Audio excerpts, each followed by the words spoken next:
like to call this meeting to order. Today is Monday, April 24th, 2023. We're at the Arvin Education Center, and this is the regular monthly scheduled board meeting for the Oldham County Board of Education. I want to start first off by welcoming Allison Sheffer. She is our newest board member, and she's here with us this afternoon, so welcome, Allison. And first on the agenda is we're going to do the Pledge of Allegiance first. Ms. Six, will you lead us in the Pledge of Allegiance, please, ma'am?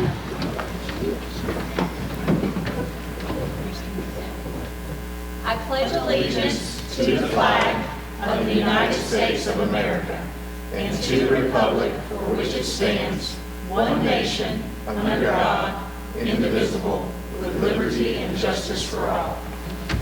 Thank you, Ms. Six.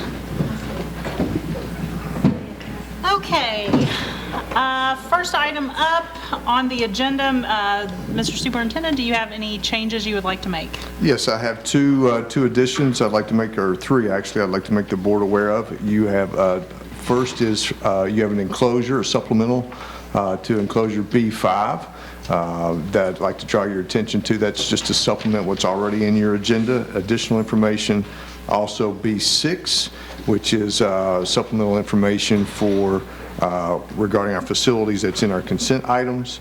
And then the last one is enclosure J, just a correction. There was just a mistake with a couple of details in enclosure J for our 260-day employees with vacation days. Awesome. Any other changes? No, that's it. All right, could I get a motion to approve the agenda? Made by Ms. Clem, seconded by Mr. Dotson. All those in favor? And that's 5-0. Sir? Yes, I'd like to invite Mr. Johnson, Alec Johnson, come forward and share with the board for our instructional report about the bilingual seal. Hello, good evening. Thank you for having me. Welcome, Mr. Johnson. I'm happy to be here, and I've brought Tanya Sipes with me from Oldham County High School. So I want to clarify, there's been a little confusion.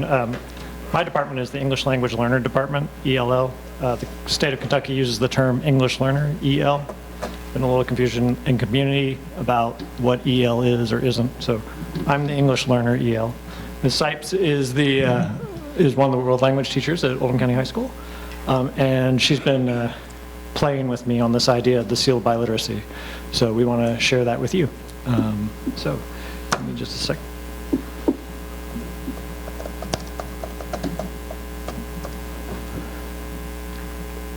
Awesome. So you might be asking, what is a seal of biliteracy? And as you can see from this map, it's a pretty widely celebrated and accepted idea.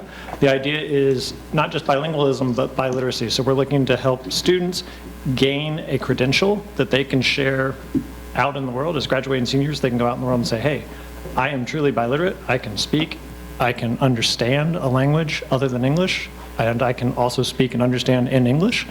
And then I can read and write in English and another language. So the seal is something that would be conferred by the board as part of the diploma for any students who meet the criteria that we set forth. And I've shared the draft document of those criteria with you. And our plan here is that they would get a seal on their diploma. They'd have a cord to wear at graduation if they meet the criteria. So what are those? We'll talk about those in just a second. I'm pushing the wrong button. There we go. First, I want to talk a little bit about why we think it's valuable. Why should we offer a seal of biliteracy? So we want to encourage and acknowledge that we have students who both come from a background where a language other than English is present, but also that we have students who come from an English-speaking background but are learning at very high levels in a world language. We want to certify those skills, and we want to be able to present something to universities that are starting to accept more and more. If you think back to this map, nearly every state in the union at this point has some version of the seal of biliteracy. In Kentucky, it's a district-by-district decision, but the state has set forth the criteria. For example, the University of Kentucky is accepting the seal to say, hey, you have reached a certain level, and we will place you in the next higher level course or a couple levels up. So as this grows across the state, I don't exactly know which number we would be about the 10th or 11th district in the state after Fayette kind of led the charge in 2017. And then Boone County, Fort Thomas, Warren County, Jefferson County have all adopted a seal of biliteracy since then, since the state approved it in 2021. No, 2019, sorry. So we also want to ready students for work in a global economy. This is certainly our map here, but we are not limiting jobs to this map, which is an English, is an English-speaking country. But our students can go out and find jobs both in the states and outside the states, and having biliterate skills will help them do that. I live in Carroll County, work here in Oldham County. There are two major industries in Carroll County that are owned by they are Spanish owned. So, being biliterate is truly significant in this world. And then we want to ready students for the global economy. We want to provide employers an opportunity to say, yeah, I know, I can see that you have this certificate, this endorsement from your school district, and we're ready to hire. I hope that I can figure out how to, Jane, can you help with that link there? We want to just sort of set the table here about recognizing the linguistic and cultural diversity. If you'll click on that link, I have a 2-minute video if you'll bear with us here. And hopefully we won't have to watch the, Grammarly, okay. Because I'm in the midst of applying for residency right now, wish me luck. Grammarly has again been a lifesaver with my application in helping me write my personal statement and CV. Grammarly is your digital writing assistant. It's an all-in-one tool. Thank you. So this is a video from Denver Public Schools. I decided to pursue the seal of biliteracy because I think it's very important to showcase that you can speak 2 languages and be proud of where you come from and your culture. Not only doing it for myself, but for my parents. I feel like being a part of the Mexican culture and knowing Spanish is very important to me because that's where my family comes from. They came to this country for me to get a better education, and that is what I've accomplished. It's a piece of me that gives me more pride, more confidence in myself. Language really is what connects you to the rest of the world. My family speaks Arabic, and I can also speak Spanish with other classmates and people also in the workplace as well. And I think especially in our time of technology where we can connect with people from all across the world, it's important to be able to communicate with others around you. I'm just able, if I go get a job elsewhere, I can communicate with people in my workspace that maybe don't speak English or maybe in-house. Like in our economy, it's getting more of like foreign countries and like getting together and just having that multiple cultures getting together with one language, it can change so many things. It feels good to make an accomplishment that not a lot of people could. It's kind of very relieving to kind of show that on my transcript and everything because I know it's a foot in the door in a sense. It feels really exciting and satisfying because now you have an actual something to put up on your wall for your achievement in school and out of school. So I think I'm ready for the next challenge and try another one. So, yeah, my father always told me I did better than your grandpa, so you need to be better than me. So I'm just taking the steps to complete it.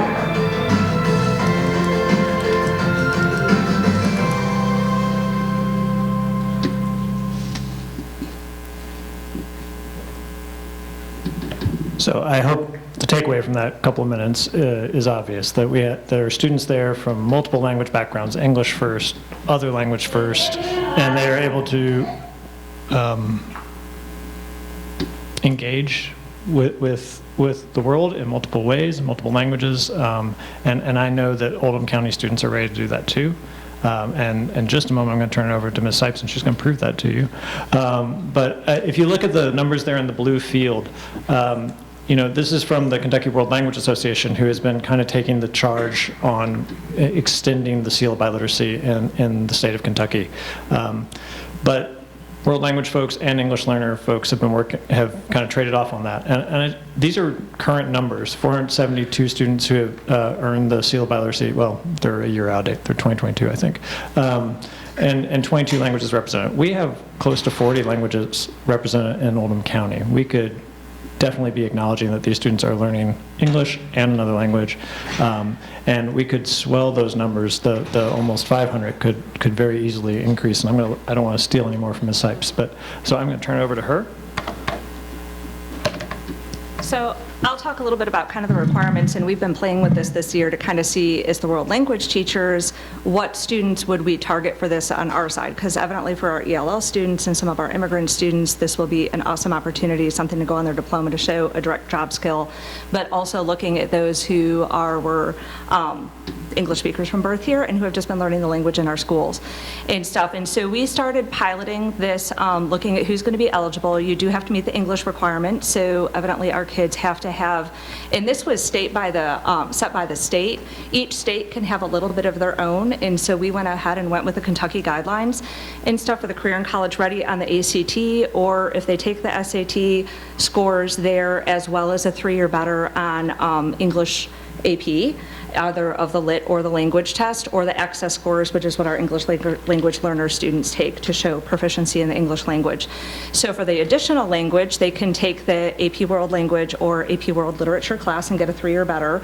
Or we would have a choice between the Apple and the STAMP test, which we decided to go with the STAMP test this year, or the Apple test this year, and assess our students to see where our students fit, how many would pass, what do we want to do, who do we want to target for this. So basically in our department, we decided that our level 3s would all test across the board.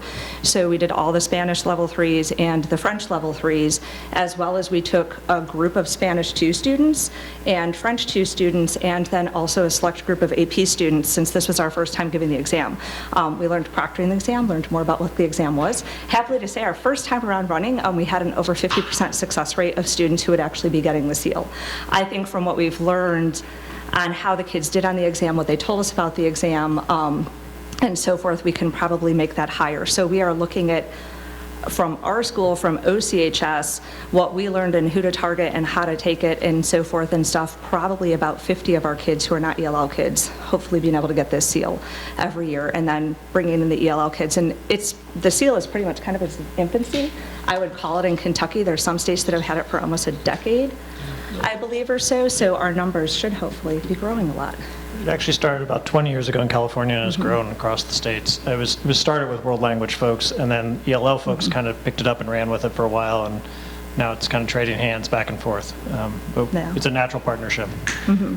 So our kids were super excited too. We were telling our students about it, and we did have all of our level 3s because we wanted to see what they would do and what percentage when we're looking at targeting, but we had several of our 2s and APs who were like, I want to take a 2, I want to see my scores, I want to see if I can get it, and so forth. And so the kids are pretty excited about this going on their diploma as well. And to switch to the next page. Sorry. So we're kind of looking at, hopefully pending board approval, with our experience with giving the test and going through the process, and myself and also Anna Jordan met with a group of teachers from other districts and stuff from Fayette and everything last year, looking at timelines and everything. We're looking in the fall of communications to students and families, because evidently us in the world language department know who to target in our department sitting in our classrooms. We also have the ELL students, then we also have a host of other students who are bilingual sitting in our schools who are not in either of those pockets, to find those kids, communicate about this opportunity. We're looking in February of doing Apple testing. We had talked about in our department across all level 3 students taking the Apple test. And then there can be select other students too who are speakers of other languages, select Spanish 2 students, because some of our Spanish 2 students were successful in passing in the score to make it. And so select world language 2 students, and we do have some of our kids who are native speakers and heritage speakers who actually start in Spanish 4 and 5. And so the students who never take Spanish 3, so forgetting for them as well to take the Apple test. March and April, we will be looking at the evidence. They do have to bring us, we evidently get all the Apple scores through our computers and stuff, but to bring in either their ACT scores and AP scores and so forth to double check all that. And then in May, they would be recognized on their diplomas and also with cords at graduation. Is there anything you want to add? Yeah, the only thing I want to add is that I want to publicly thank Tanya for leading the World Language Charge, and the other teachers in the Oldham County High School, North Oldham High School, and South Oldham High School World Language departments for putting their heads together to think about this and how to implement this with the Yale department, and then thank the principals from those 3 schools as well for putting their support behind this idea. So if you have any questions for us, we'd be happy to address those. What would be the district cost for it? Yeah, so I put some costs in the draft document for you, but the district cost is pretty nominal. We already do access for ELLs testing as part of state assessment, so there's no additional cost there. The Apple test does have some additional cost, and the World Language Department at Oldham County High School and the other 2 high schools have agreed to use department funds to pick that up, funds that they already have dedicated. It's minimal. The seal costs about 50 cents to put the sticker on a diploma. Cord costs about $20 estimating, and we can pass some of that along to the students, I think, if that, that typically, or we can decide to use language funds or ELO funds to try to pick that up. Thank you. Yeah. And students who are not in the world language courses that would be taking these, I think a real win here is that we're validating the work that goes on in the world language courses too, because we're using an internationally recognized assessment to say, hey, I got to this level of proficiency in this language. But for students who are outside of those languages or outside of those courses, they would pay the fee to register for the test. Thank you. Yeah. Any other questions? Great stuff. Thank you all for your presentation and for your hard work on this, and it looks like an amazing opportunity for our kids. Thanks very much. Thank you.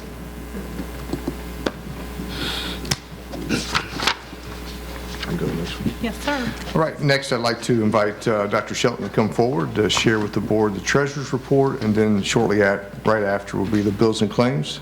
I'd also like to just share with our board, I've asked Dr. Shelton to stay on as interim chief financial officer through the end of next year, and so appreciate him doing so, and just want to recognize and appreciate him and as he prepares to share and present to the board. And thank you so much for that, Dr. Radford. My wife wants to thank you, too, for getting me out of the house.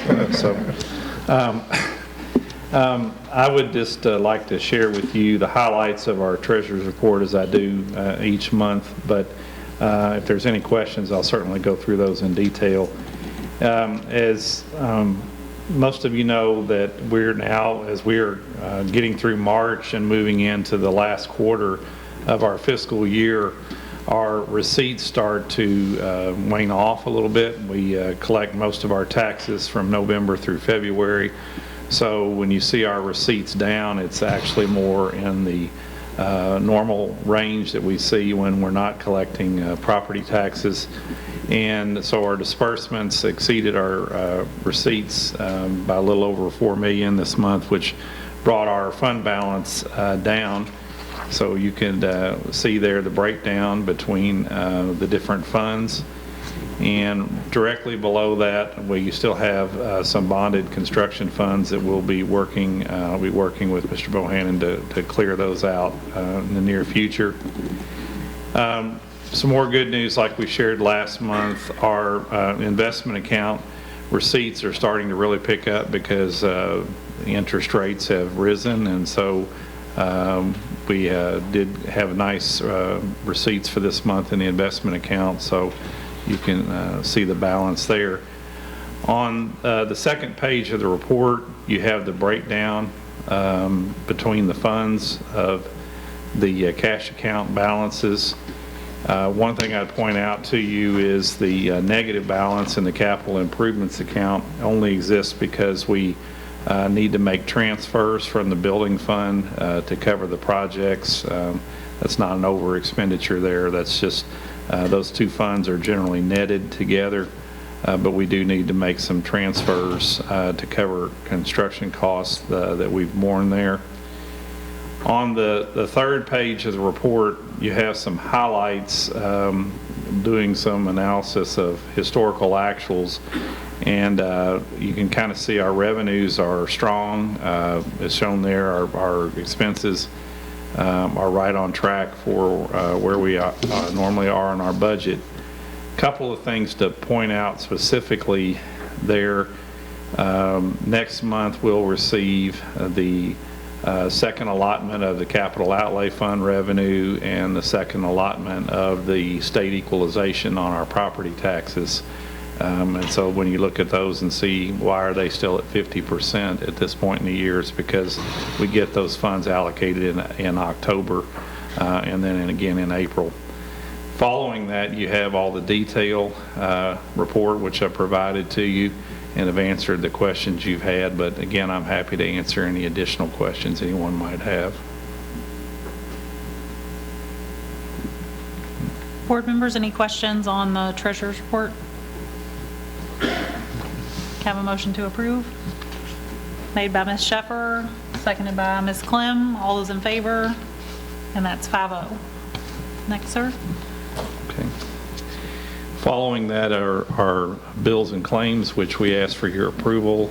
Total invoices from all of our funds are 1,283 invoices for just over $6.8 million, and we would recommend these bills and claims as presented. Board members, any questions on bills and claims? Have a motion to approve? Made by Mr. Dodson, seconded by Ms. Clem. All those in favor? And that's 5-0. Right. Next up, we have board meeting minutes to approve. And looks like we have one set. Gosh, how nice to have one set of minutes to approve. Board members, any changes to the minutes? Can I have a motion to approve? Made by Mr. Dennis, seconded by Ms. Sheffer. All those in favor? And that's 5-0. Madam Chair? Yes, Ms. sir? Shepherd would not be able to approve this because She can, actually. We've checked. Yeah. Next up, sir. Yes, next on the agenda is personnel actions. Would just recommend that the board take under advisement and direct myself to include it as part of the minutes of the meeting. Okay, next up we have consent items. We do have extra enclosures that we were given on B for 5 and 6. Does anyone have any questions about the consent items? Ms. Clem? I don't have a question. I just wondered, Dr. Radford, on enclosure H, do you mind to share just with the public how that was structured before and just give a little clarity on that? Sure. So the H is regarding the Assistant Director of Finance. It's a job description that we had on in our district, and Dr. Shelton, as it's outlined in your board packet, has agreed to stay as interim finance officer through the end of next year. And so we have revised that job description, and as we're creating a savings with Dr. Shelton staying on board with us, apply that savings to that job position, because we currently have an opening and we're trying to fill that position, and we believe it will actually net us a savings of about at least $10,000. So that is as presented in your packet. Would like to ask the board to approve that position, or approve that revised job description. Thank you. Thank you. Any other questions? I have comments on number D. Yes, sir. U of L contract for the MOA. I don't have an issue with the Midway one, but I have several with U of L's. First of all, U of L exempts itself of any liability, which puts it back on the board and staff for any safety and well-being of the kids. My second concern is that, let's see here. My main concern, and my second one, is part of their non-discrimination is they're free to express themselves how they want. They could have political opinions and affiliations. I believe this gives broad protection to the student teachers and creates liability for the district. For example, if they come in and wear a Let's Go Brandon t-shirt, that's their way of expressing themselves. And I think politics and their expression should be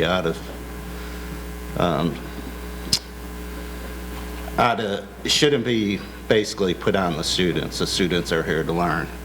So I have concerns with it. I wish we could negotiate some of that out, and if we can't, then I'm going to vote no, just to let you know. How soon do we have to have an answer on this contract? Typically, the board approves contracts for example, with cooperative student teachers and placements this time of year, so that way we can plan for next fall. So if we did not approve that tonight, then that would just delay and could impact planning for next fall because of student teachers. I appreciate what Mr. Dennis is sharing. I will see Dr. Lingo later this week, and we've not had any issues with U of L and student teachers and placement and all of those kinds of things that I'm aware of. And so we certainly are at a point where we need all the teacher candidates that we can, but they also have to adhere to that what we expect in our school district. And so, I would certainly be happy to convey that to Dr. Lingo, but I would suggest that we move forward with, I respect Mr. Dennis's thoughts there, but I would suggest that we move forward and approve that, so that way we don't disrupt planning for student teachers, because we need all the candidates that we can for our students. Can I ask a question for clarification? Those student teachers, even though they're from U of L, I'm assuming, but correct me if I'm wrong, they would still fall under the regular, normal employee policies and guidelines of our district. Like, this wouldn't supersede what they would have to go adhere to in order to work in our district, would it? No, no, but I would also just say that if we had any kind of issues with, whether it be with a student teacher from a placement from a university or any outside consultant, if they did not conduct themselves in a way that was suitable for us within our school district to work with our kids, then that would be something we would address immediately, regardless of. Did you read in there that if the teacher does not work out, we have to find another placement within one of our schools, attempt to? To be honest, Mr. Dennis, I'd have to look at that a little bit closer. I'm not sure that. That's a concern of mine too. Okay. Thank you. Do we have any numbers on how, for student teachers, do we retain a certain percentage of those typically, or is that something we know right off the top of your head, or I was just curious? You mean student teachers that student teach for us that then stay on to become full-time employee? I don't have that number at the moment. Carly, will you swing your microphone around? Oh, yeah. Thanks. Could we get them to add that last statement to the end of the contract, that we have the right to let them go from that contract if they don't meet or exceed our expectations, instead of having to find another place? If the board chose or would like, we could revisit this. We have a work session in 2 weeks. We could revisit that. I could get some more information and follow up with the board. I think I appreciate the concerns. I think, trying to be timely, right? I mean, with it being May, and I know you all know that as well. So we could address that and give me a couple of weeks to be able to look further into it. That's great. Then let's pull the two. Is it for both of them, for the substitute teacher one too, Joe, or just the cooperative student teacher one? No, the substitute teacher, I'm fine with, as long as. Okay. So let's just pull then from consent items. From consent item D. E, no, D. Let's pull the cooperative student teacher U of L MOA contract from the consent agenda for right now and revisit it next meeting. Okay, any other questions, comments, concerns? No, thank you. Yep. Can I get a recommendation to vote on the consent items? Yes, recommend to approve the items as we just discussed and presented. Can I get a motion? Made by Mr. Dotson, seconded by Ms. Sheffer. All those in favor, and that's 5-0. Okay, thank you. Next, for a report on our priorities, I'd like to invite Ms. Six to come forward and share with the board where we currently are on our 4 priorities as we've discussed throughout this school year. Welcome, Ms. Six. Good evening. We have been busy over the last few weeks since returning from spring break, but I wanted to just update you on some of our priorities. As you know, world-class learning opportunities is one of the priorities, and our Deeper Learning Fellows met for their kickoff last Thursday, and just so you know, the following day we received outside emails from people from outside the district who said the energy in the room was amazing, and that some of the feedback from the meeting by our participants, they felt like it was 2010 again, and I don't know, I wasn't here in 2010, but several referenced the way it used to feel pre-COVID, that we're getting back to that excitement and that things are getting back to normal. When our district was, and they felt like leaders in the state. And so Deeper Learning is providing a little energy to our group at the end of the year even. So keep that in mind. But another thing in terms of world-class learning opportunities, last week, many of you as board members have been asking about emergency legislation, how we're responding to curriculum needs, and KDE last Thursday issued an extension on the need for the superintendent to identify curriculum programs. So we've been given until July 2024, which is a great thing because this gives us ample time to implement our new assessment, iReady. And we're excited about iReady. Last Thursday, our leaders, based on feedback from their buildings, decided to move forward with a new universal screener.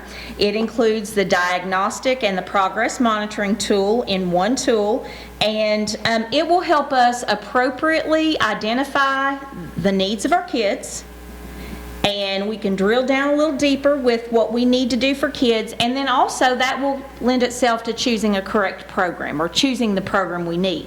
So we've been able to buy some more time there, so that was a relief. Also, I just want to remind you, I know you might get lots of questions, all of this is a balancing act as we move toward the adoption of new KSBA policies. We're still working within our own. We're moving towards KSBA, but also we have to respond appropriately to the emergency legislation. And lots of words in the legislation say things like the superintendent shall. And as you know, we're not going to move this district if it's top down, the superintendent shall. He doesn't operate that way. We're working in a collaborative manner with principal selection processes in the district as well. Superintendent can take on that responsibility right now, but he's working collaboratively with our councils to do that. We know we need to do that with curriculum as well, and also include parents in that review of curriculum. So we want to make sure we adopt a procedure that gives us time to do and adopt the one that's best for our kids. So I just wanted to kind of give everyone that update there. Last week we met with classified advisory members who always help us keep our fingers on the pulse. We meet with certified building reps this week. And then our administrative meeting last week, I had goosebumps. It was one of the best, it was our last meeting, but it was one of the best days in Oldham County that I felt like I'd experienced this year, just because of the way the room felt. It was a vibe. But we always get feedback from them. And so one of the things they want, our administrators who are so very tired at this time of year, but they are working so hard. They want to be able to give more feedback about the summer professional learning calendar, and they wanted some touch points for communication. But I just wanted to share the words that they used to describe that work last week. Inspiring, idea stimulating, appreciation, great collaboration, meaningful, invigorating, relationship building, valuable, productive, engaging, and exciting. All of this at the end of the year. Do you know how amazing that is for them to feel that way at the end of the year? And so good things are happening in our district, which leads me to the strategic planning process. We met on April 17th to discuss the pillars and goals and actions in our draft plan that we hope to present to you before the new school year. And we want to clearly define the student experience, the employee experience, as well as the Oldham County experience our families and community can rely upon. And so I just want to see if I can give you some goosebumps right now. I'm going to read a couple draft statements. But for the student experience, we want, and this is a goal, students to be empowered to pursue passions, instilled with academic curiosity, and encouraged to take an active role in their educational experiences. And so we want to come up with actions to make that happen, and then how are we going to measure that? We know Mr. Dennis always asks about how will we measure that? And so, Larry, you will like this one. Students have access to innovative learning opportunities in world-class facilities in the arts, athletics, and academics. So those are some of our sample goals. We want our employees to feel valued as professionals and have a voice that contributes to a culture of shared decision-making. That means we have to be collaborative. We want employees to experience a healthy work-life balance, and we know we have to put some things in place. That will be the Roadshow 2.0.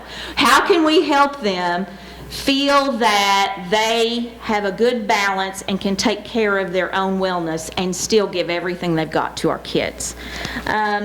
We want our families to feel valued and engaged as a trusted partner, and I'm going to highlight trusted partner in their child's academic journey beginning at birth, not just when they hit the doors at preschool or 5 years old. We want to start at birth, so there are things we can do there to make things better. But the community, we want them to feel valued and engaged as active partners to support our students and make sure they have multiple pathways to invest in the organization. We want productive two-way communication.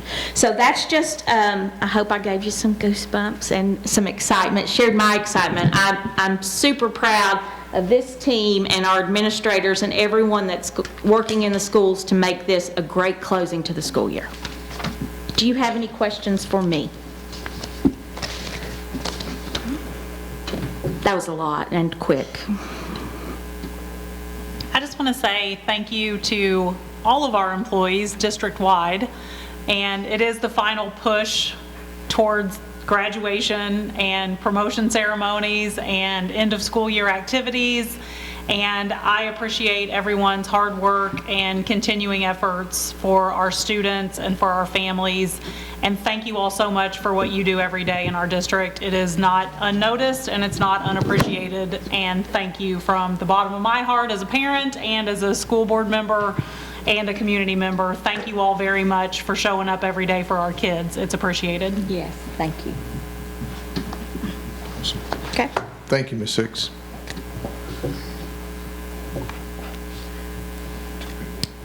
Okay, I think we wanted to wait, right, Lori, for recognitions and student showcase? Yeah. Okay, so we're going to go, and I'm not going to move public expression up and make everybody mad.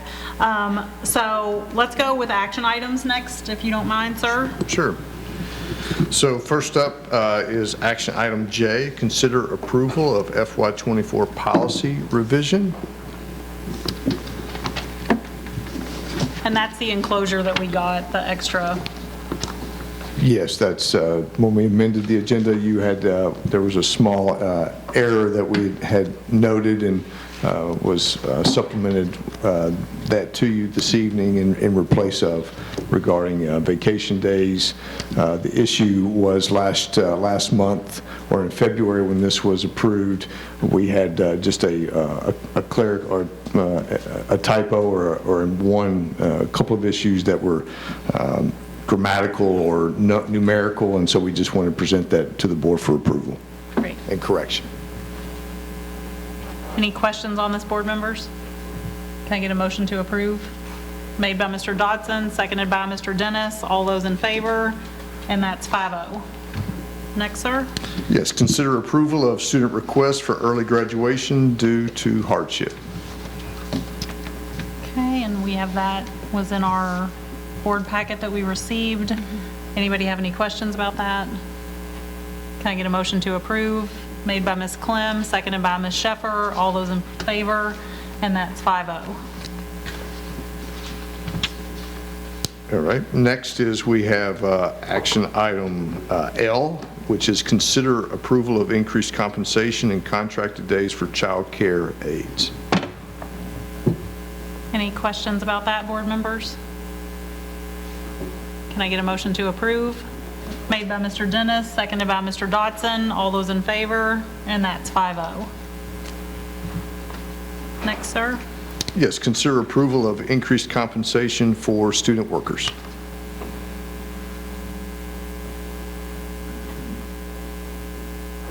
Any questions, board members? Can I have a motion to approve? Made by Ms. Clem, seconded by Mr. Dennis. All those in favor? And that's 5-0. Next, sir. Yes, consider approval of new job description for Buckner Alternative High School instructional assistant. Okay, board members, any questions on that?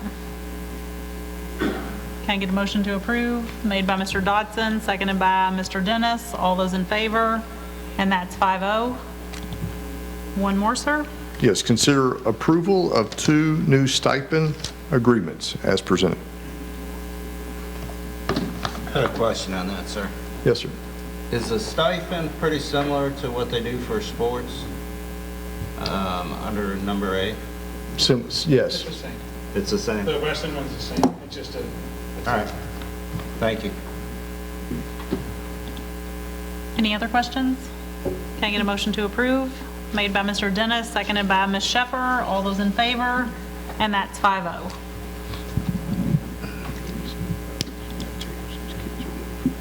Okay, great. We can move ahead with our student showcase. They're ready. Okay, I'm going to go ahead and let board members know there's monthly preschool reports in there and district energy reports for you all to take a look at. If you have any questions, let Mr. Radford know. Charlotte, can I ask you one question? Absolutely. Sorry, I meant to when you were up there. When you were talking about iReady assessment, is that going to replace like map testing or something else? Yes. It will. It's a new system. So it's not some new test for our kids to take. It's That's right. going, something's Not going away, additional. something's going away, and something's coming in its place. An improved product. Gotcha. I just wanted to clarify that because I knew people would be upset about yet one more That's a great test for kids to sit and take. So, gotcha. Okay.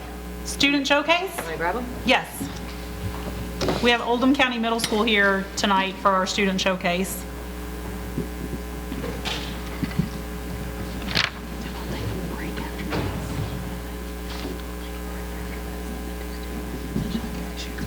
Good evening, board members.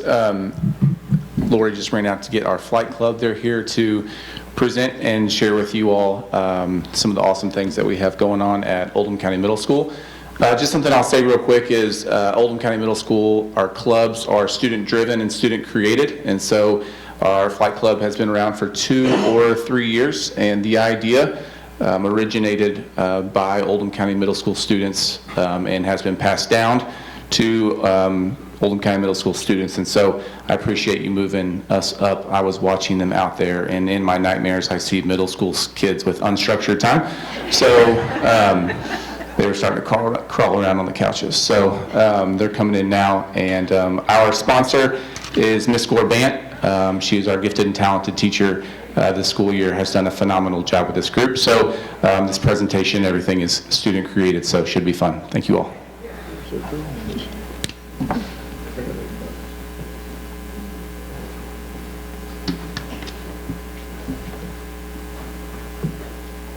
Yeah, you all can come on over. Figure out where to, okay. Yep, Yes, come on front. please. Here's the, Up here's by the microphone. podium. Right, yep.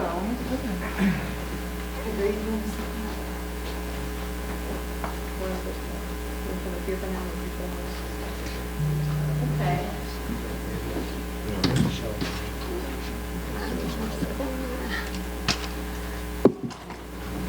That looks cool. All right. Hello, everybody. I guess I'm talking up here. This just is. talk into the Oh, microphone. yeah, You sure. can take it off if you need to. Yeah. We are OCMS Flight Club. We have, is this the clicker, I'm assuming? Yes, okay. We have most of our members, I think almost everybody here, yeah, which is awesome. So we are a student-run and led club at Oldham County Middle School. Our members are up here. We currently have 11 members. Grady Arabagiev is our president. He's right here. Hey, Grady. Hello. And this is what we're going to be talking about today. We have About Us, our principles of flight, fundraising, the competitions we've been in, or plan to be in, Careers in Flight, and Flight Club in Action, which is our video. Okay, so we are a student-founded, led, and run extracurricular club. And I'm going to let Grady do our About Us. All right, so Flight Club, so it's a student-led, so Flight Club is a student-led and student-run club that focuses on drones and remote control airplanes. And so sort of history is it was started 2 years ago by my friend Ben Stark, and after he went to high school, so he left the club to me to take over, and so I've sort of run it, and I've been able to get sponsors for us, so we've been able to get everything that we have now to go towards projects and stuff and other things that it's sort of helped. Yeah.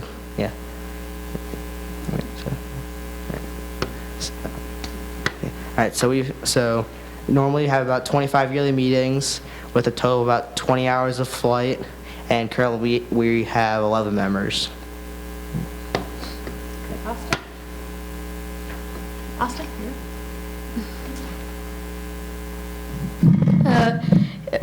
Here in Flight Club, we teach students about the principles of flight.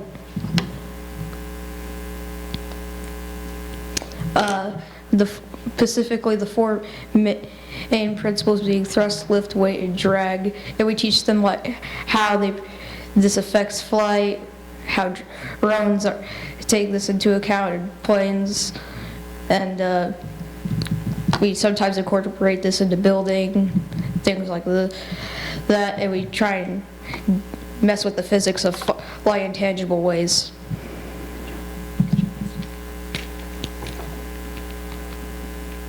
Okay, so we did a little fundraising this year. We reached out to local businesses. Grady and I wrote letters and sent them out. And we ended up raising $2,200, which is awesome. We were, as some of you might not know, but can assume, materials for Flight Club are not cheap. So we have used almost all of this money. We still have a little bit in the bank, which is good for next year. We got money from the Community Foundation of Louisville, specifically former Colonels Kathy and Jeff Jarbo. We also received a generous grant from Flight Club 502, which is another flight club in the area. They were out of Bowman Field, so we thank those people for helping us out. Okay, woo, went too fast. Oh yeah. And so this is the stuff we purchased this year. We have the lithium polymer batteries. Do you want to talk about this, Grady? Specifically, anything? I think you're more familiar with this stuff than I am. So we have bought multiple lithium polymer batteries and chargers for them, so we can power our planes for longer and by using smaller batteries. And so we also have a DJI drone with a camera, and we also spent some more of the money on servo motors and just coilless motors, so we can power the planes that we have and also build controls for them. Then another thing we bought were radio receivers and controllers, which the controllers allow us to send a signal to the receiver, which sends signals to all the other parts of the plane, like the servos and the motor, to be able to control it. And we also bought the kit for the balsa wood plane that we have. That's partially completed as of now. And then the second plane we have was just scratch built by materials that we had and bought. What do you call it? Phoenix. Yeah, just the amount of times you crash and stuff. Yeah. Where's the receiver on that? This is the... That's the controller. The receiver is next to the battery pack. It's that little black box. This one right here? Yeah, right there. Yeah. Very tiny. Yeah. How far distance you get? You can get pretty decent distance. We haven't really tested that far, but I believe it's quarter mile to half a mile, probably.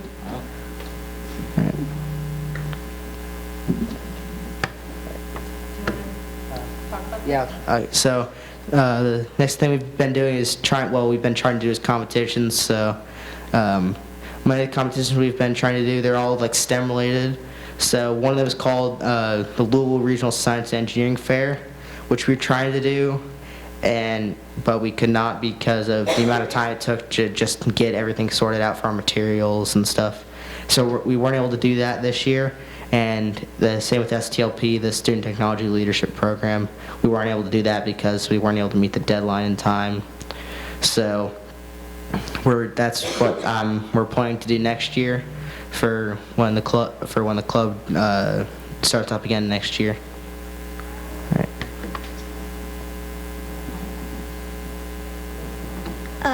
And the careers in flight.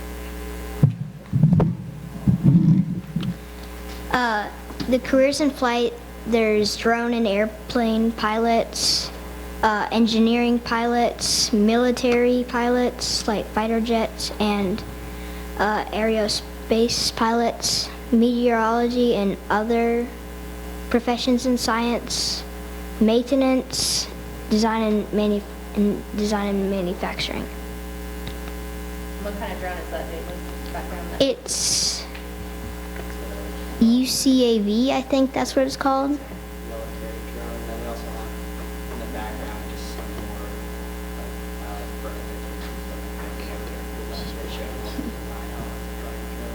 Yeah.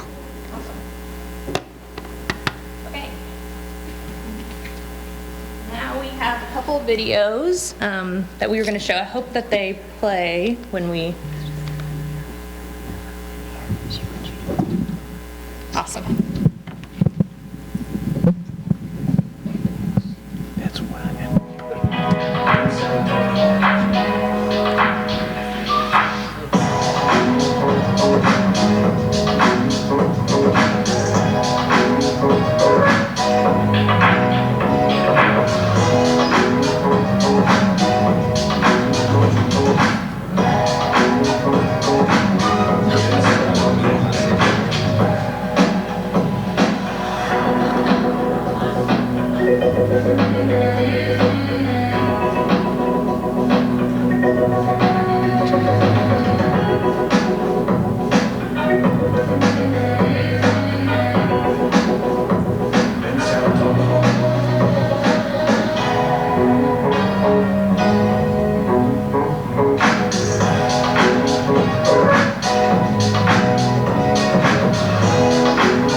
Okay, I have a couple of interviews as well because I didn't think that the boys would be too, and girl, if she had to leave, would be too excited about talking in front of everybody. So if we have time, we could play those. It's about a minute, I think.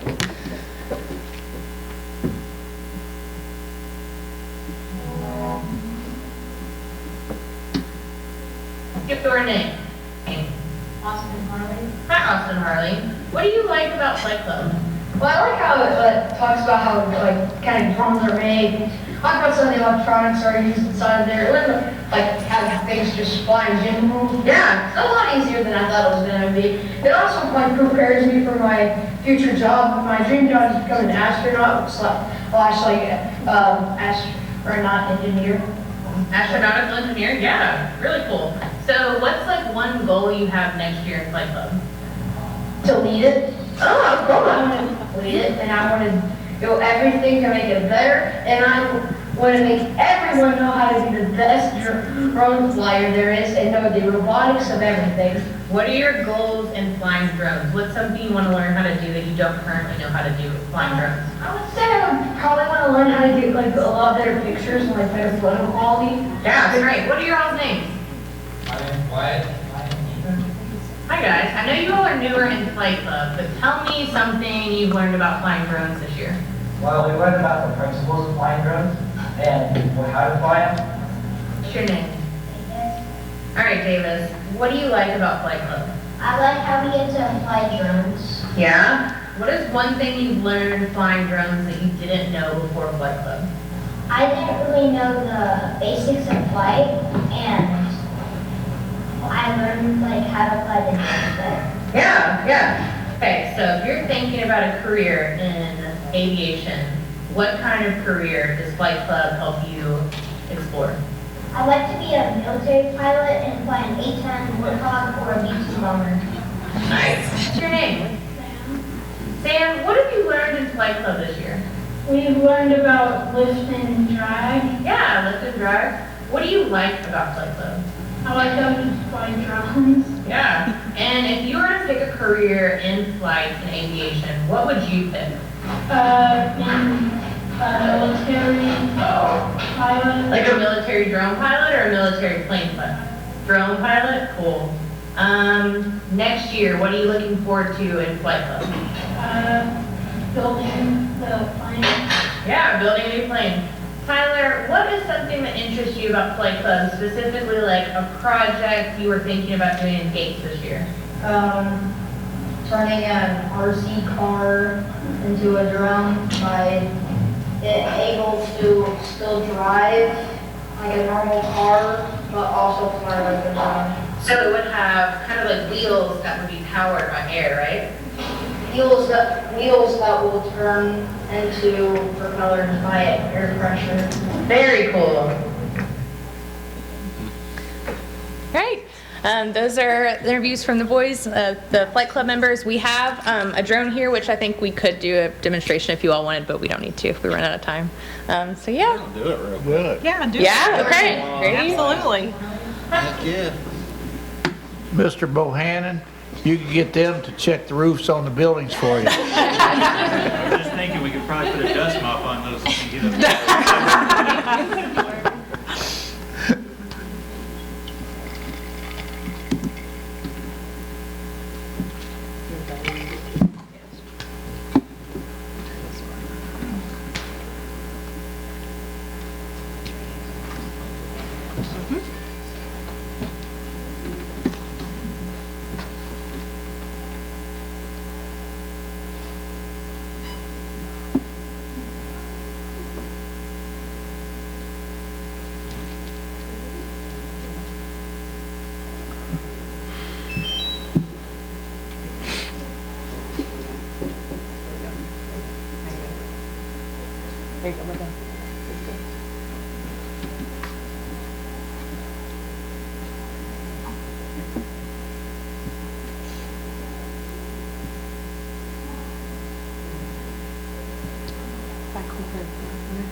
He's gonna try one more time. Technology never wants to work with one. It's great. Yeah. There it goes.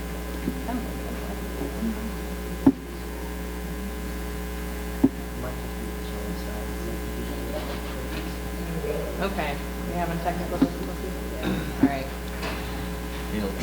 Yeah, there we go. Yeah. That's okay. Well, your drone footage from the bear run was amazing. That's super cool, and I saw how excited the kids were waving at it as you all flew it over.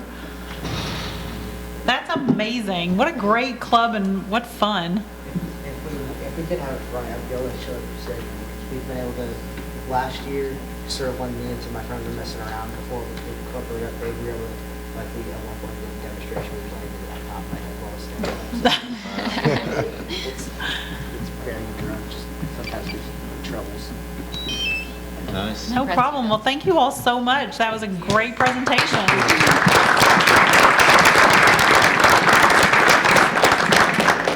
Great job, students. Thank you for being here. Great job. Keep up the good work. I want to see that one fly. Okay, we're going to take a quick 5-minute break. We'll be back at 5:35 for student recognitions and public expression. I like the wheels. Okay, we are ready for recognitions. Mr. Superintendent? Oh, gosh. Dangerous. Allison, do you want to help hand out this video?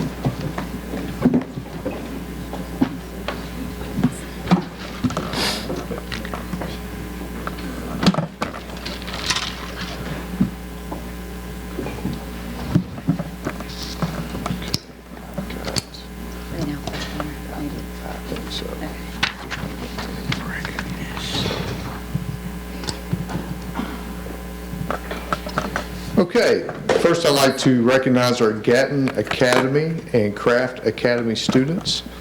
6 Oldham County students have been accepted to the Gatton Academy of Mathematics and Science, and 1 student has been accepted to the Craft Academy for Excellence in Science and Mathematics. Gatton Academy students will spend their junior and senior years at Western Kentucky University taking college STEM courses, and our student at Craft Academy will spend her junior and senior year at Morehead State. They will finish high school with over 60 hours of college credit. So we have those students who are in attendance today. I'd like to recognize those students. When I call your name, please come forward, and we have a recognition. I'd like to recognize you, and we'll take a quick photo. So from Oldham County High School first, Gabriel Gooden,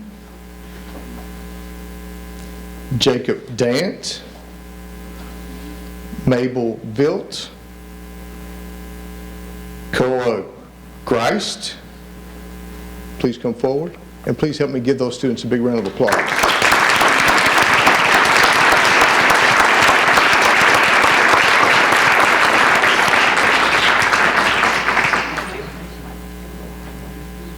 We can slide this one, we'll do a quick photo because of the lady.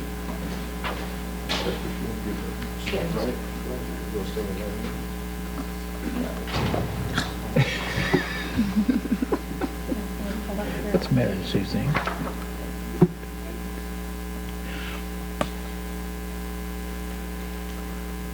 Congratulations. Congratulations. Great job.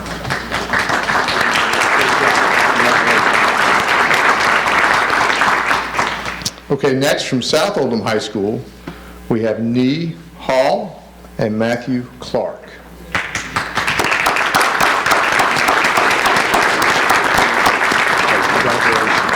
Congratulations. Congratulations. And you're Good. Justin. Matthew. Congratulations. Awesome job.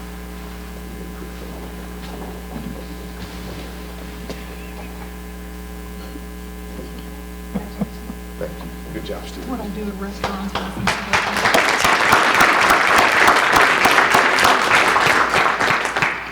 Okay, for the Craft Academy class of 2025, from Oldham County High School, Justin Jones. Is Justin here? You're doing big work.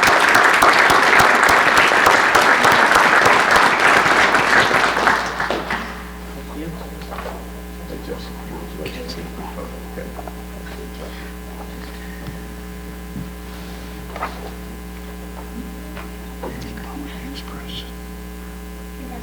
Great job.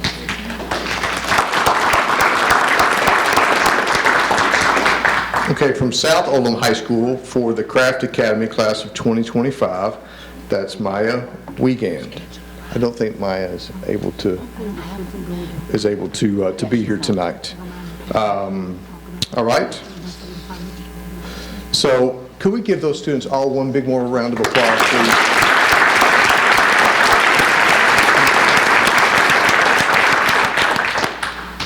And one quick moment, make sure I did not miss anyone, is Mabel Vilt, is she or he here? Okay. One student, wanted to make sure that we recognize everybody. All right. One other, some quick other recognitions I'd like to make. I'd like to recognize David Fiorini. David is here. He will be the new principal at Harmony Elementary. David, please stand. Please give David a round of applause.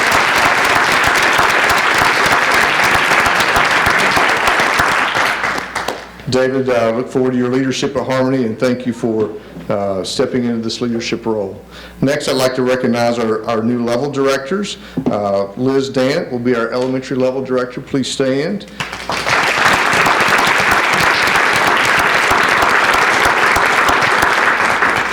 Jenna Dalton will be our middle school level director. Please give her a big hand. And Matt Jacobson will be our high school level director. Please give him a big hand.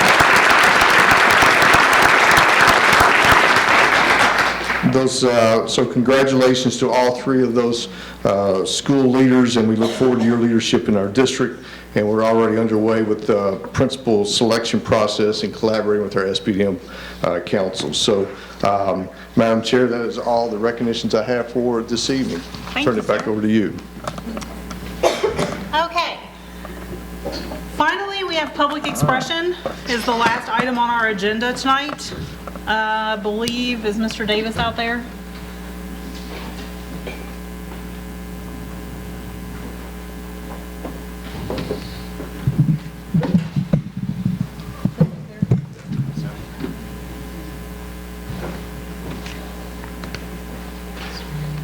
Thank you, sir. Okay. We have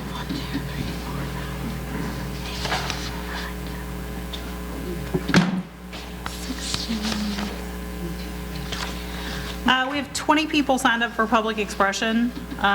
Some of these are the same topics, and I think some of the kids wanted to come up together, so there may be less groups than that. But board members, how much time? 3 minutes? Mm-hmm. 3 minutes, good? 3 minutes. Okay, 3 minutes. Mr. Dodson, could you read our public expression policy, please, sir? The public and the news media are permitted to attend all open meetings of the board. No person may be required to give identification in order to attend the meeting. Exception, the chairperson may impose conditions upon the attendance at a given meeting only if such conditions are required for the maintenance of order.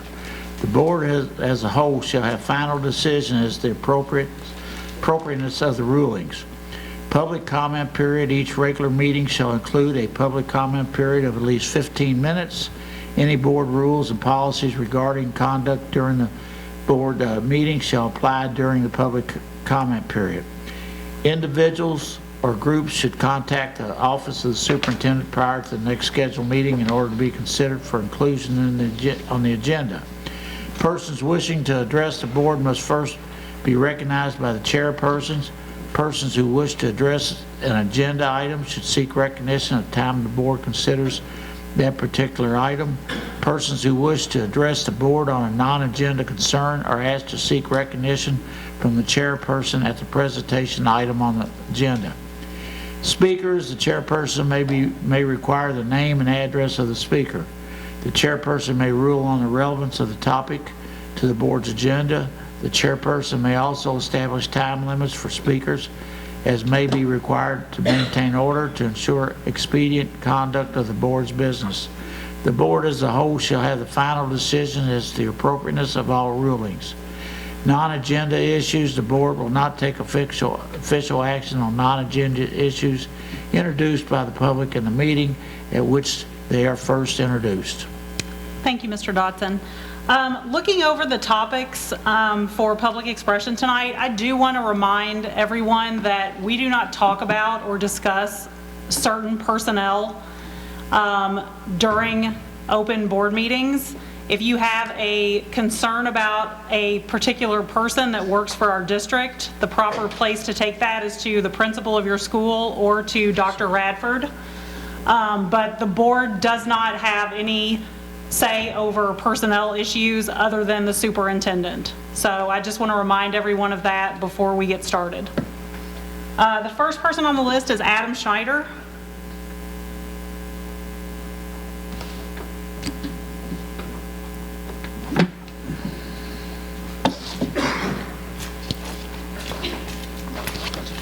Welcome, Mr. Schneider. Thank you. I just want to discuss some of the attendance policies that our kids have. In the 2021-22 school year, our family lost a nephew and my father. As you know, we only have 8 days of parent excuse slips, right? So we knew right out, this is at the beginning of the school year that year, we knew right away that the rest of the school year is going to be a struggle because of this, because of our children missing as much school as they did because of funerals. Unfortunately, this year, we lost another nephew at the beginning of the school year, and then this February, we lost my mother. Our families are from Kansas, 12 to 16 hour trip, depending on whose parents' house we go to. When my mother passed, it was quick. We went to Kansas quickly. We spent a week there. We had my mother's funeral on a Friday. On the way home from that funeral, my mother-in-law had a massive heart attack. We ended up trouncing through the country for almost 2 weeks. When we get back, we're getting letters, and while this is all going on, we are communicating with the school with what's going on. When we get back, we have 3 letters from the I can't remember what they're called, the truancy letters. All right, I just think that we need to step back and take into consideration that what people are going through, especially with death, that we don't need to worry about our kids' attendances becoming unexcused because of tragedies. That's all I got. Mr. Schneider, I'm sorry for your losses for your family, and thank you for bringing that to our attention. I will, not that this excuses it, but I will tell you that some of those are triggered by the system, by absences, and not necessarily from somebody. I understand, though. And I understand that, but we kept the school aware of everything that was going on through this whole ordeal. Right. A lot of people wouldn't have. They'd have just dealt with it when we got back. Right. We tried to stay on top of things, and it doesn't matter. Yeah, I think it's at the district level that the letters are automatically sent, not at the school level. So, but I do understand what you're saying, and we'll look into trying to change that process a little bit and make it better. Thank you, sir. Rosa Johnson Oaks is next.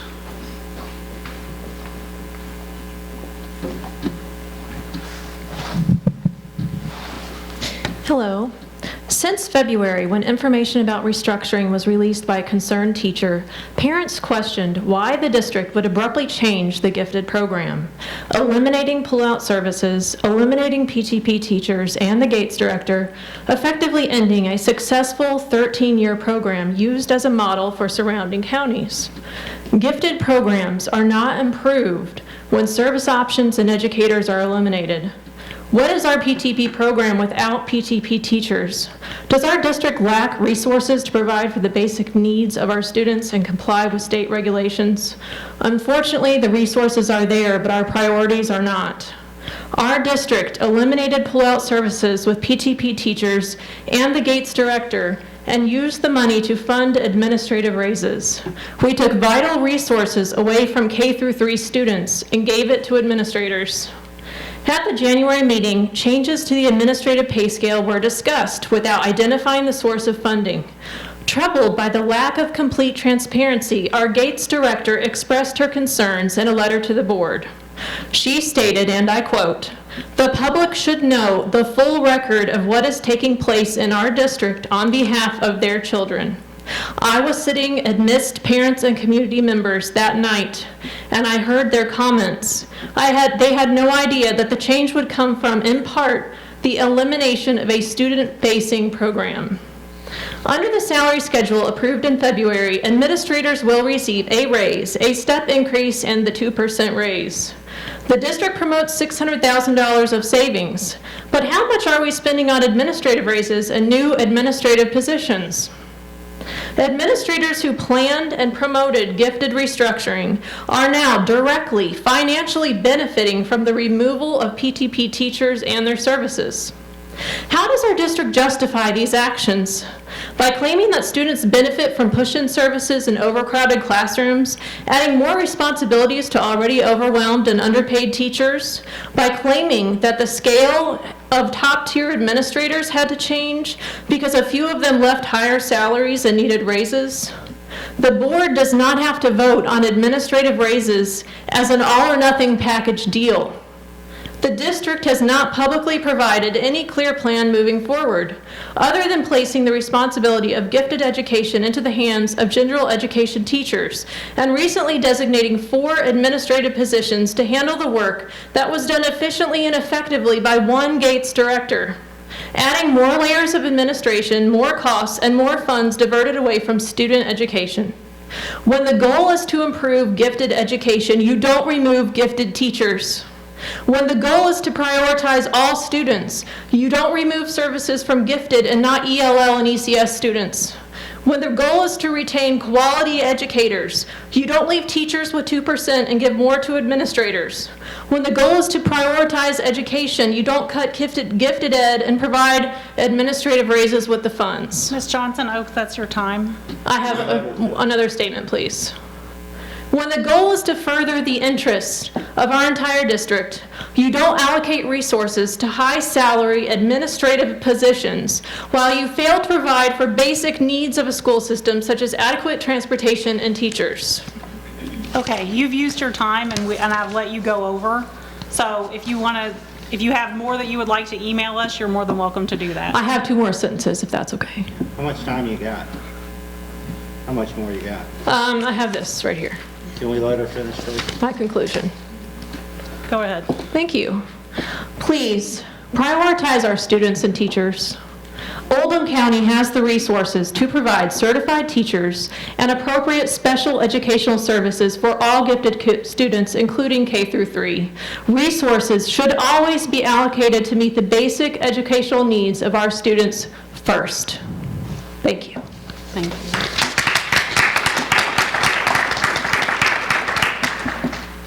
Just to reiterate, once again, we are not getting rid of the PTP program. Penelope McCollum, you're next.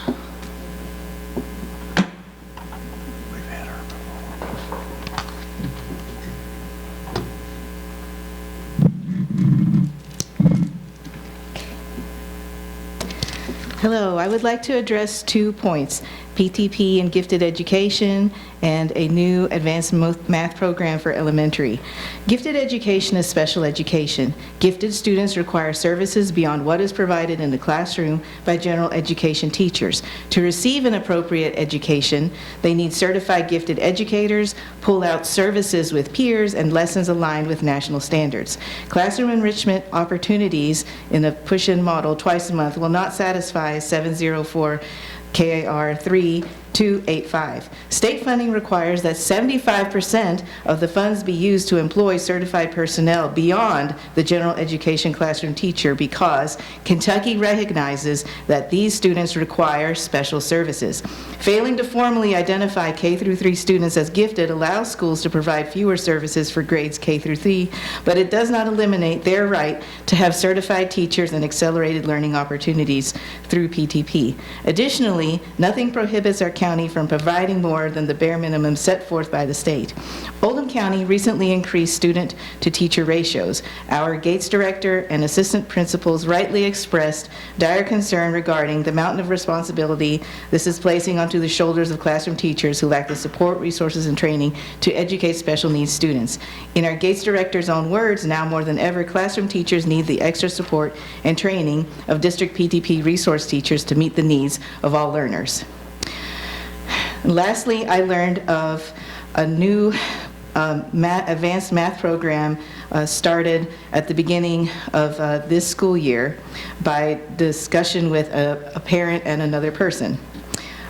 This advanced math program was offered to the families of only certain 4th and 5th grade students by invitation.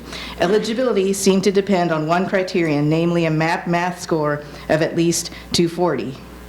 Students who took this program met twice a week with a live math teacher via virtual meeting. However, a couple questions arose about this program. What consideration, if any, was given to twice exceptional students, especially by relying on one criterion? What happens when families decline? The opportunity was not offered to other families whose kids had scores that were close, but who could have also benefited. And while these questions were raised, I hope that this math program will continue next year with more transparency and inclusivity. Also with me, I have my daughter who's also going to speak. So thank you. Ms. McCollum, can I ask you a question? Sure. What school was that, the advanced math curriculum that you're talking about? What school was that? At Kenwood Station Elementary, but I understand that there were other elementary schools in the county that were offered this program. But I haven't submitted an open records request to establish that that is in fact true. My information has just been from discussion with people, so I need to verify this. Okay, thank you. Amelia?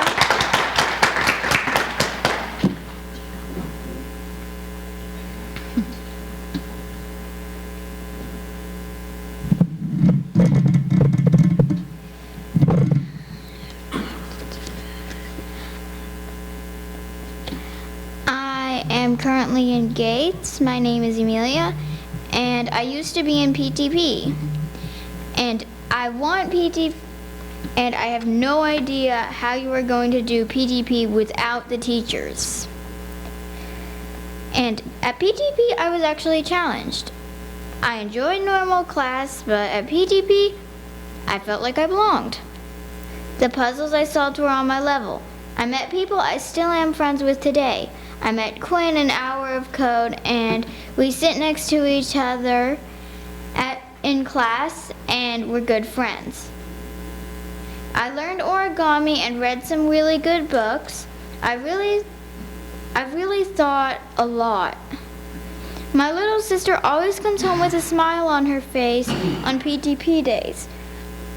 I know you are not removing it completely, but I still am wondering how you do it without the teachers. Is that even possible? And that's about it. Thanks. Thank you, Amelia.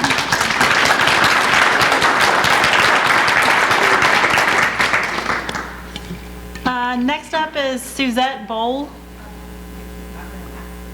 Okay. Next up is Lucas Simpson.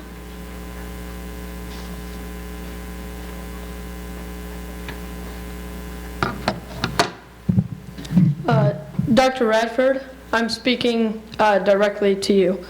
My name is Lucas Simpson. I was one of Ms. Schneider's students at Goshen Elementary 2 years ago. I appreciate Ms. Schneider because she always advocated for her students. She deserves to keep her job. Thank you. Can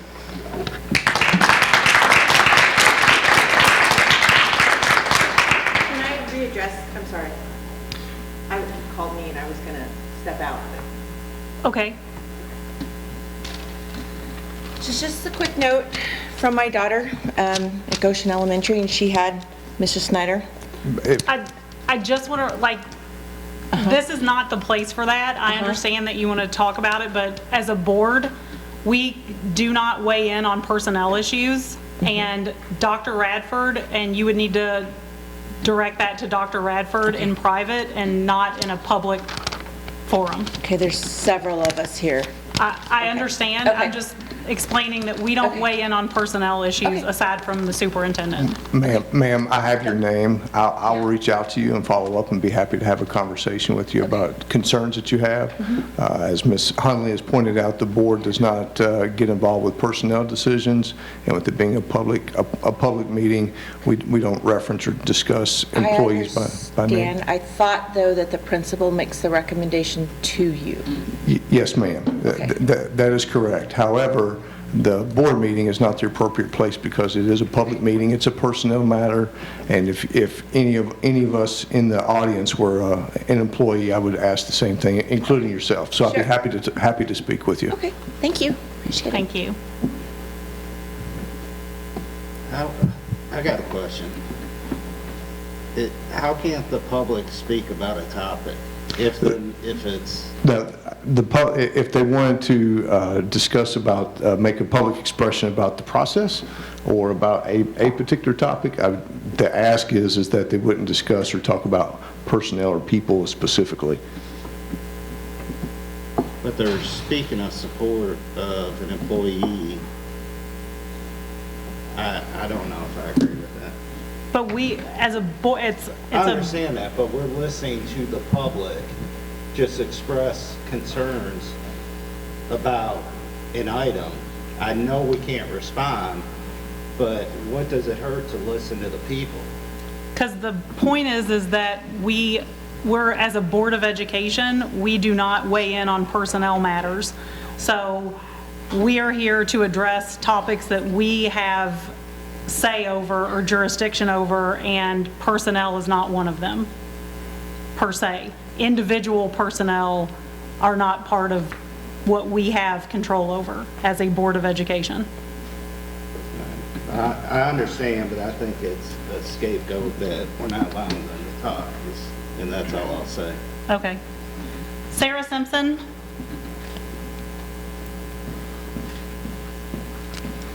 Thank you. I think the issue that maybe you're missing, Suzanne, is that the problem that people have with what happened with Ms. Schneider is the process that happened around it. And as board members, I think it's the hope of every parent that you would be interested to know what is going on in the district, even when you don't have control over it immediately. You absolutely do, because you have control over the person's job that has control over it. So it would behoove you to just hear people out. That's all. Also, I did send an email to Dr. Radford and haven't heard back. I rarely do. Now on to what I wanted to discuss, which I've got a laundry list, condensing it into 3 minutes because I'm an unhappy mom. We moved here 3 years ago from California because I wanted Oldham County schools. I wanted Goshen. I wanted North because I thought they looked like a good place for our family to be. I'm a proponent. I will support good teachers with every fiber in my being because they are my village that's helping me raise these kids and educate them, teach them math, teach them how to read. I need them, and I'll support them any way that I can.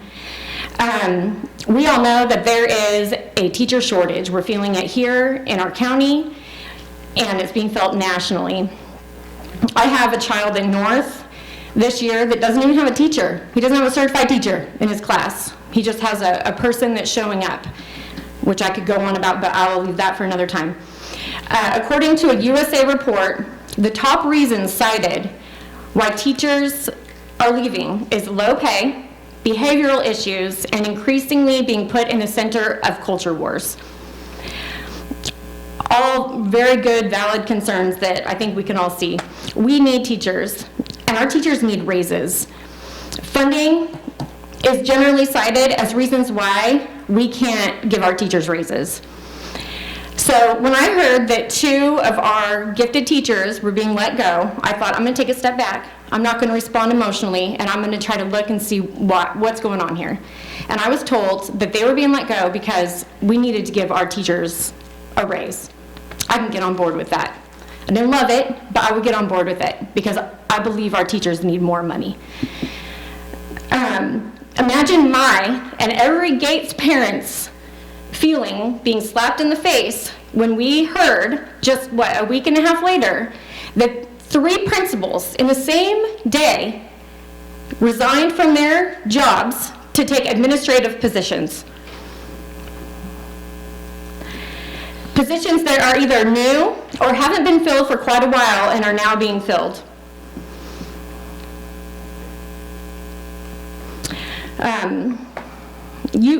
Dr. Radford, you told us in a meeting recently that the elementary director's position would not be backfilled and you were going to use those funds to pay for your assistant.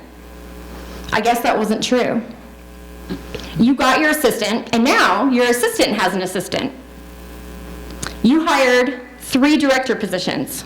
According to a report by U.S. Department of Education, between the years 2000 and 2017, district administrative staff went up increased by 75%. And I'm talking about just the people that work at the district. I'm not talking about principals. I'm just talking about the people that work at the district office, increased by 75%. During that same time, from 2000 to 2017, the school level staff, so principals, teachers, school level staff increased by 12%. That's really off balance. That's your time. I would love a minute more, or not a minute, but 30 seconds more, because I had to, thank you. It seems to me, Dr. Radford, that you're following the national trend of overbloating district-level administrative staff and cutting funding to things that really truly matter, like raises for our teachers and excellent quality curriculums and special programs that we desperately need, like Gates. Why? Why? Here's why. You're past your 30 seconds. Gosh darn it. Please email. You know what? Nobody responds to my emails. I do. You know what? You do. Emails. But not very helpfully sometimes. I don't feel heard, and that's a problem. We need transparency. We need to be heard. I will tell you right now that I met with Dr. Shelton right before our board meeting because I asked him to put together for me what percentage of our pay is made for admins versus other districts our size. And we are within 0.2% of the districts that are our size. We are not. I don't care. I know. Just because every other district is overly bloated does not mean that we have to. We should be the change. Be the change. They're not overly bloated. The elementary level director was, when did Michelle Horn retire? Last April. Last April. So that position has been sitting there. Carrie Pitzenberger is currently our secondary director. So that position has been, somebody's been working it. And please explain to me, his assistant, the funds that we were told were going to be used by not backfilling that position, please. Okay. Dr. Radford? So, Ms. Simpson, I'd be happy to. If you've not received a response from me, that's not because I'm trying to ignore you. I'd be happy to respond back to you, and I will do that. I get lots of emails. I try to respond to every one of those, so I'll be happy to do that, just like with the other folks that we just mentioned that are here tonight. So, thank you for sharing, and thank you for speaking. My records request was also not responded to in a timely manner. But thank you. Thank you.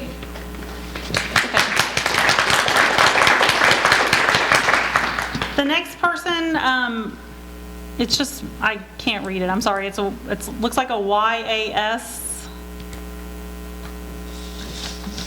That's my best guess. Lives in Prospect, Kentucky? Okay. Yeah. Thank you. It's a complicated name. I appreciate it. Just a few thoughts. I agree with the second parent.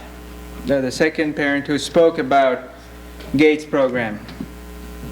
I think it's a bad decision to end Gates, and increasing spend on administration and eliminating spend on Gates is a bad decision.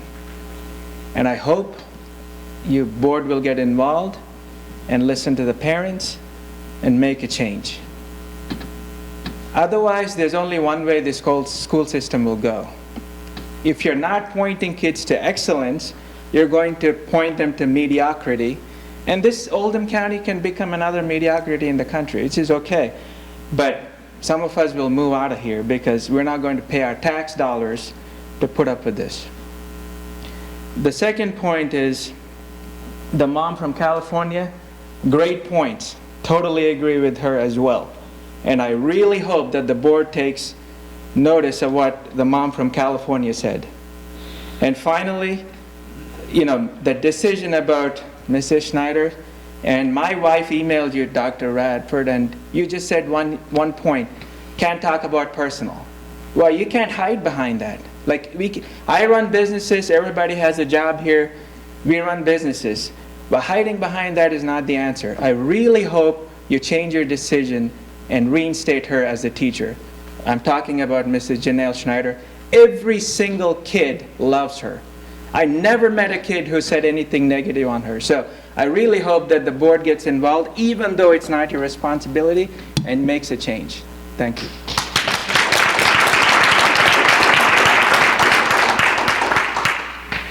Amanda Wahing?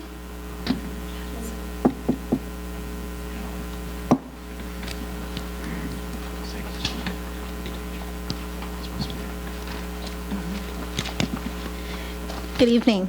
I'm Amanda Wayne. I'm the sponsor of North Oldham Middle School Student Executive Council. This is one of a two-part student government. I'm joined tonight by 9 students who have been elected and have served this year to represent the student body's voice in policy decisions within our school and beyond. So this group of students works together closely with House leaders as well as with school leadership to plan policy decisions, execute fundraisers, implement reward systems, and advocate for various student needs. So far this school year, they have met and spoken to PTSA boosters, and last year they worked closely with our school SBDM to help rewrite the dress code in student-friendly language. This year, they've been working the last few weeks to take up 2 issues that have come up from our student population: school start and end times and the use of NTI days for inclement weather. They've been working the last few weeks to gather data, interview teachers and students, and are hoping that you all will consider the proposals that they are about to share with you. Thank you all for your time. Thank you. Let me ask, do you want me to call them up individually? Do they want to come up as a group and then I'll mark you all off as you talk, or how would you all like that? I think they want to come up as a group. Perfect. If you all want to come up to the front together.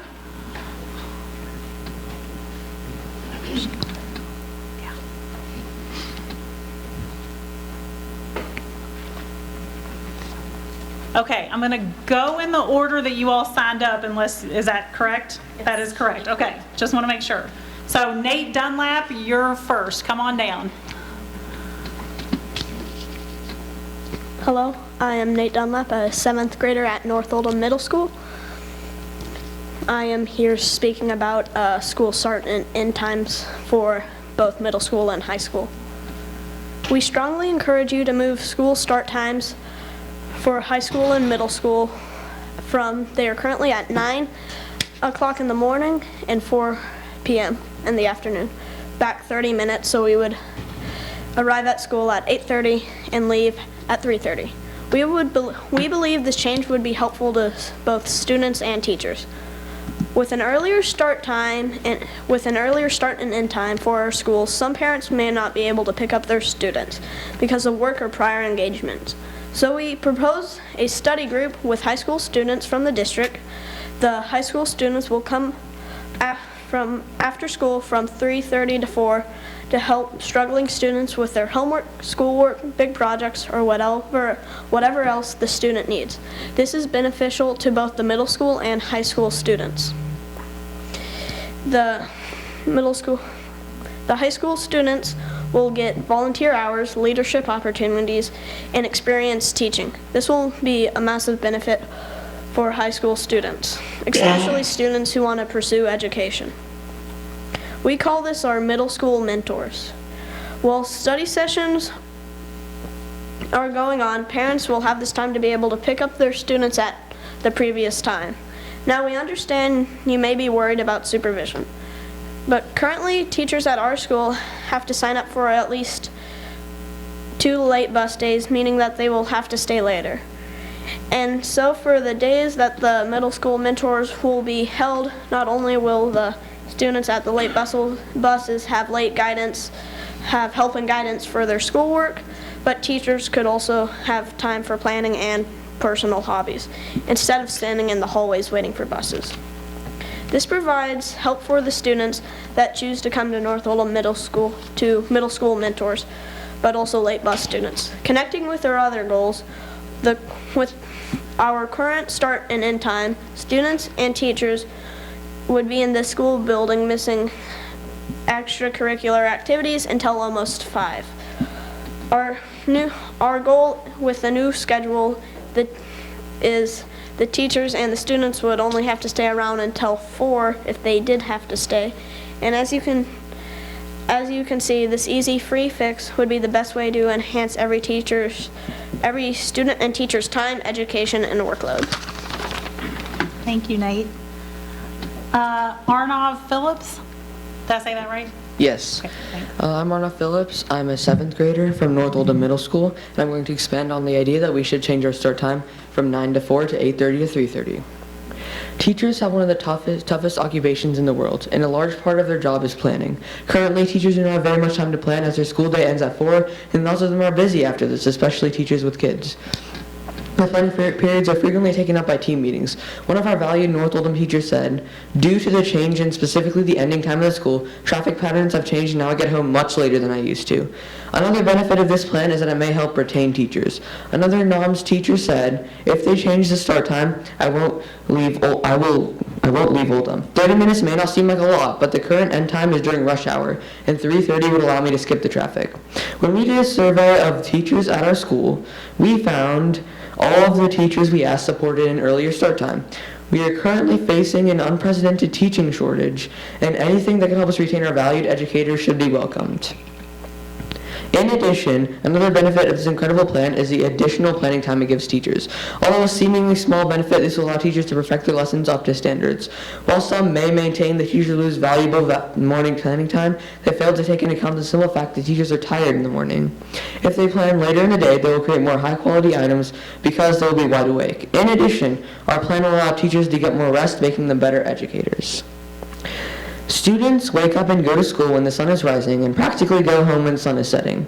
With the times we currently have cause students to get home and not enough time to get homework done before dinner. These start times would also help with sports and extracurricular activities after school by making them earlier and letting them out earlier as well. Student bus rides vary between 20 to 40 minutes. By that time, they could get home and not have any time to play or go outside before the sun sets. One student states, "I do 2 sports, and by the time I could get home and eat dinner, I have no time to do the things I need and or want to do." Another student states, "My golf game has been dropping because I'm almost half an hour late because of the 4 o'clock end time." With the new start times, the bus times would be able to stay the same and students arrive at their home earlier than they do currently. Providing these start times would benefit teachers and students. Teachers would benefit from this as well. These start times help teachers get extra work done and grade students' papers. This shows that changing the start times from 8:30 to 3:30 would make everyone's life much easier. Thank you. Thank you. Shreethan? Yeah. Shreethan Palla, 7th grader at NOMS. By moving the start time to 8:30 and moving the end time to 3:30, it allows students to sleep more and will increase mental health. Mental health is a vital part of students' health, and low mental health will have a negative effect on things such as students' attention spans. Vicky agrees, writing in Icon, "A devastating and largely silent epidemic is sweeping America's schools. Today, 1 in 5 children have emotional, behavioral, or mental health disorders. Currently, students get out of school and immediately are in extracurriculars until they end up going to bed, way too late. However, if students had a break, they'd be able to recoup from the school day, and in addition, if extracurriculars get moved up for the school schedule, students will get out of their activities earlier, allowing them to get more sleep. While some say students will have to wake up earlier, that's not true for a vast majority. Currently, buses get to school around 8:20, meaning they could get to school at the exact same time as they do now. The buses that get to school later tend to pick up students around 8:20, and if a student goes to bed at 11 and wakes up at 7, they'll have 8 hours of sleep, the recommended amount. Therefore, by moving the buses arrive, this will help schools sleep, mental health, and the time they get to their extracurriculars. Thank you." Thank you. Chase? My name is Chase Duncan, and I'm a 6th grader at North Oldham Middle School. In addition to all the benefits the people before me have stated, changing the school start times will allow students to fulfill their homework needs. With the amount of schoolwork students are expected to complete, getting home after 4 leads to constant all-nighters and lack of sleep, which, as stated before, will lead to declining mental health. By comparison, an extra 30 minutes will allow students even more time, allowing them to do homework within a reasonable time frame. In addition, the students in our school support the change. When polled in a student feedback survey, out of over 400 responses, 57.6% of students said they would prefer an 8:30 start time compared to 8:45 and 9. In addition, 20.6% of students said they would prefer an 8:45 start time, leaving only about 20% of student body favoring current start times. Students have a reason for wanting start times to change, with over 400 students saying they are required to leave school to get to the extracurricular activities. As such, changing the school start times will allow these students to remain in school and get the education they deserve without extracurriculars interfering. However, we do acknowledge that the start times were changed for a reason. They were supposed to help with the bus shortage. However, the later start times did not help. Late buses are still late. In fact, they are even later because of the late school start times. With all the issues our current start times possesses, the pros would need to be incredible, and they simply are not. Buses are still late. Students still get up at the same time as they did when the start time was 8:45. In fact, for some students, the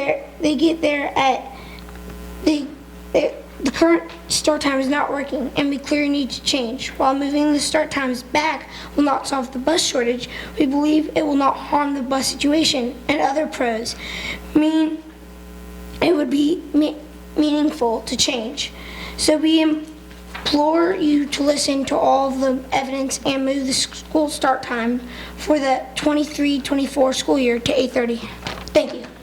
Thanks, Chase. Anya Lopez? Yes. I'm Anya Lopez. I'm a 7th grader at NOMS, speaking on the topic of NTI during inclement weather days. In addition to school start times, we would like to address improving students' education on snow days. Each year, students' education is put at the mercy of Mother Nature. On average, there are 4 snow days every year in Louisville, Kentucky. But what is the academic cost when we call for snow days only for transportation dangers? Days of school are lost, and we must make them up in the summer, a time of year both students and teachers value greatly. In addition, students are less focused at the end of the school year, so even if snow days are accounted for with the same number of school days, the quality of learning is worse. On days when school is canceled, learning is interrupted, and children are negatively impacted. Students have difficulty concentrating, coming back from an entire day off school content, and teachers have a harder time getting the class back on track. We want to work to have student education on all days possible, even if students are not present in the building. Isabella? Hello, my name is Isabella Marchkaitis. I am a current 8th grader at North Oldham Middle School. So the solution to our inclement weather problem is rooted in the past, as NTI was once used to provide education during COVID and can be used again, except this time with a few modifications. With NTI, we can keep learning even when the weather is not so great.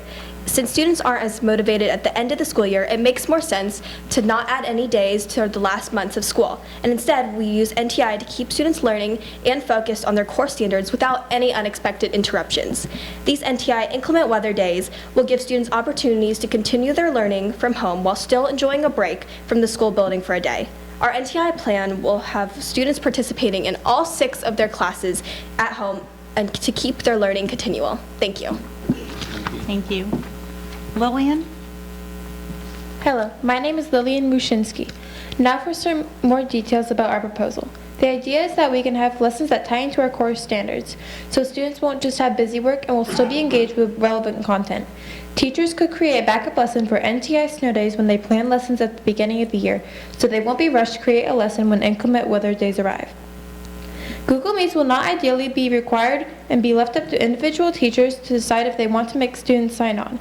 It will always be used for some situations that call for makeup. For example, when power outages are in effect.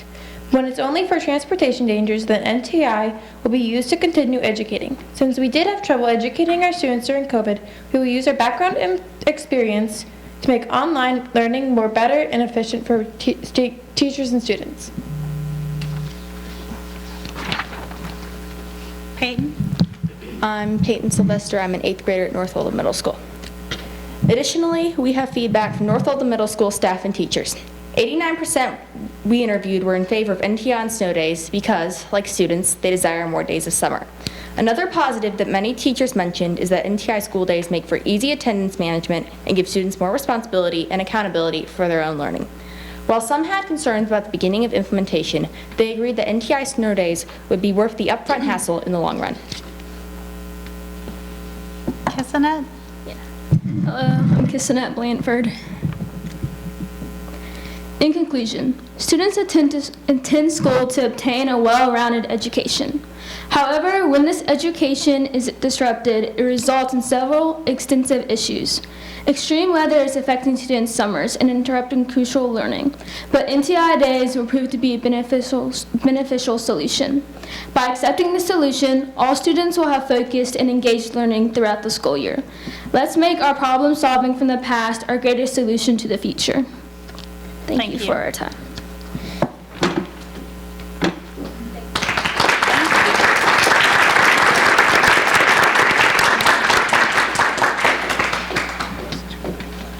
Tyus Boston.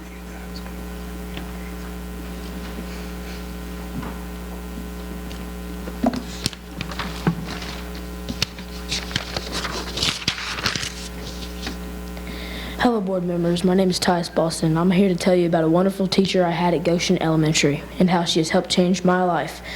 Ms. Schneider was an amazing teacher last year as a 5th grader, and I am now at North Oldham Middle School. As a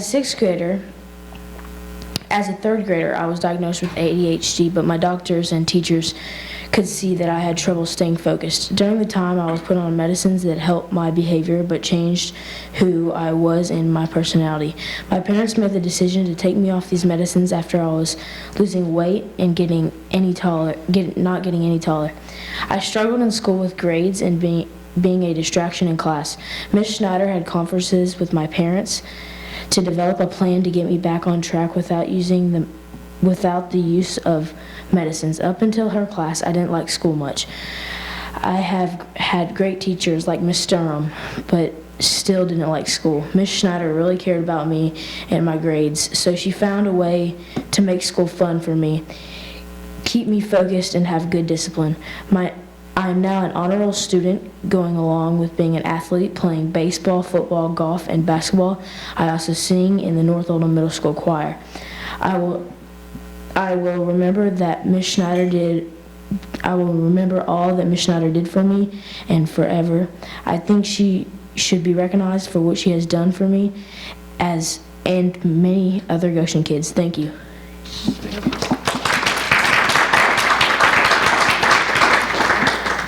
Amanda Emig? Sorry. Is it EMIG? Yeah. Okay. So my name is Amanda Emig, and I also have 3 children at Goshen Elementary. I have my eldest in Gates and also Ms. Schneider's class, and I stand 100% behind what Ms. Simpson and Mr. Palavardi has said. While I do believe that my First Amendment rights have been taken from me tonight, I will respect the board and not spend my entire 3 minutes just speaking about how special Janelle Schneider has been to our family. And I simply ask that I be added to the list of people that Mr. Radford has not returned my email. And I also kindly ask that he speak to Ms. Schneider himself. Thank you. Thank you.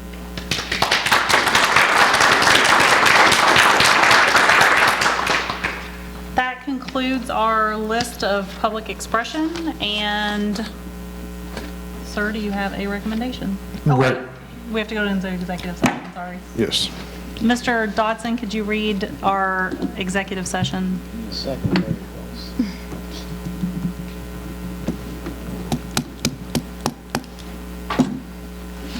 Okay. At